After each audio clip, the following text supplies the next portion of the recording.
Chemical reaction, चलिए हमको देखते हैं केमिकल रिएक्शन में क्या होता है, जिसमें हम अभी देखने वाले हैं कि किस तरह से केमिकल रिएक्शन की एक वर्ड इक्वेशन और एक केमिकल इक्वेशन हम कैसे बना सकते हैं।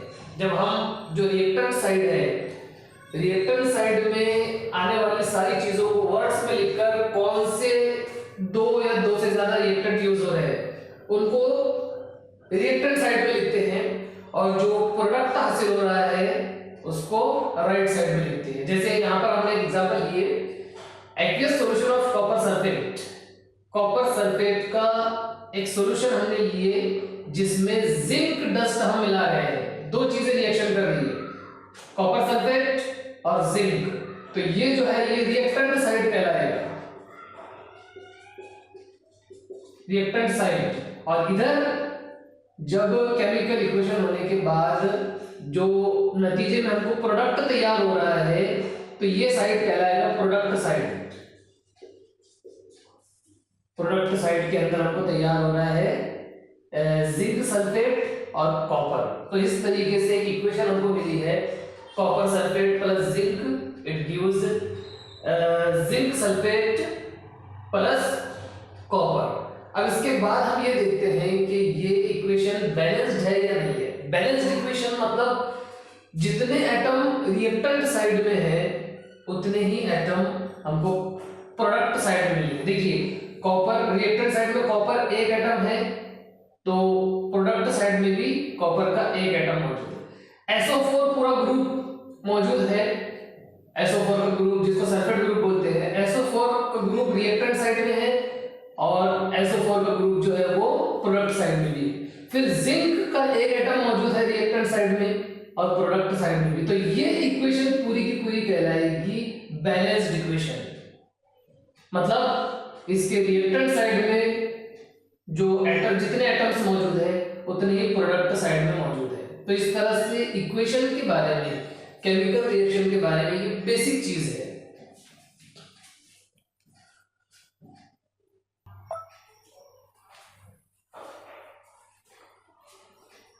अब देखिए इसके बाद केमिकल रिएक्शन के टाइप पर हम देखते हैं। सबसे पहली टाइप जो हमारे पास मौजूद है वो है केमिकल रिएक्शन की, that is combination reaction. Combination का मतलब होता है मिल जाना, कंबाइन हो जाना। दो रिएक्टेंट है या दो से ज्यादा रिएक्टेंट है, केमिकल रिएक्शन कर रहे हैं और केमिकल रिएक्शन करने के बाद एक प्रोडक्ट मिल रहा है, कंबाइन, दो चीजों का कंबाइन होकर एक product banana, that is the combination reaction. उस टाइप के केमिकल रिएक्शन को हम कॉम्बिनेशन रिएक्शन बोलते हैं, जिसकी एग्जांपल हमारे पास मौजूद है। देखिए अमोनिया का फॉर्मूला हमको मालूम है NH3, एक रिएक्टेंट अमोनिया गैस प्लस दूसरा रिएक्टेंट HCl, अमोनिया और हाइड्रोक्लोरिक एसिड दोनों कंबाइन हो रहे हैं, दोनों का कॉम्बिनेशन हो रहा है और कॉम्बिनेशन होकर एक बड़ा मॉलिक्यूल या एक बड़ा प्रोडक्ट जो है तैयार हो रहा है, that is ammonium chloride NH4Cl। तो इस तरह के कंबाइन होने के रिएक्शन को कॉम्बिनेशन रिएक्शन बोलते हैं। ये पहली टाइप है केमिकल रिएक्शन। दूसरी टाइप है डिकम्पोजिशन रिएक्शन। केमिकल रिएक्शन की दूसरी टाइप हमारे पास मौजूद है डिकम्पोजिशन रिएक्शन। डिकम्पोज का मतलब होता है टूटना, टुकड़ों में अपने अपने अज्जा के अंदर जो है वो टूट जाना, बिखर जाना, मतलब डिकम्पोज हो जाना। तो डिकम्पोजिशन रिएक्शन जो होता है उसके अंदर एक बड़ा मॉलिक्यूल टूटता है और टूटने के नतीजे में दो या दो से ज्यादा नए प्रोडक्ट तैयार होते हैं। जैसे डिकम्पोजिशन रिएक्शन की मिसाल हमारे पास मौजूद है C12H22O11 जो शुगर का मॉलिक्यूल है। अब इस बड़े शुगर के मॉलिक्यूल को जब हम हीट एनर्जी देते हैं तो वो डिकम्पोज होता है और डिकम्पोज होने के बाद कार्बन के 12 एटम मिलते हैं और H2O के 11 मॉलिक्यूल हासिल होते हैं। दो नए प्रोडक्ट आपको मिल रहे हैं, 12C प्लस 11H2O। तो इस केमिकल रिएक्शन को हम बोलेंगे डीकंपोजिशन रिएक्शन।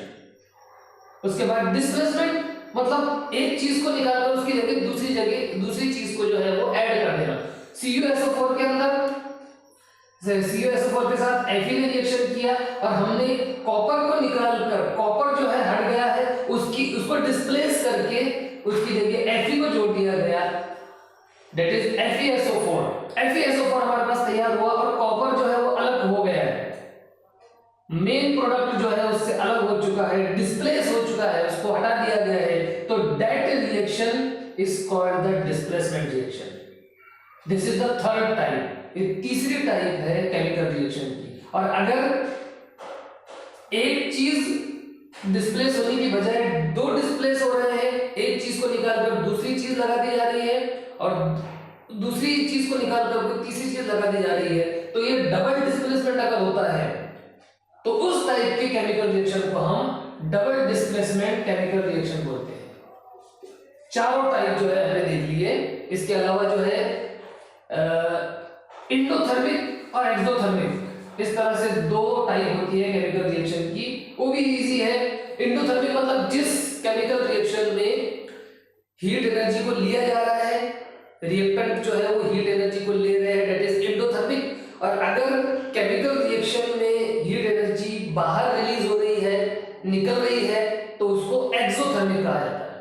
तो इस तरीके से अलग अलग बुनियादों पर जो है वो केमिकल रिएक्शन को हम डिवाइड कर सकते हैं।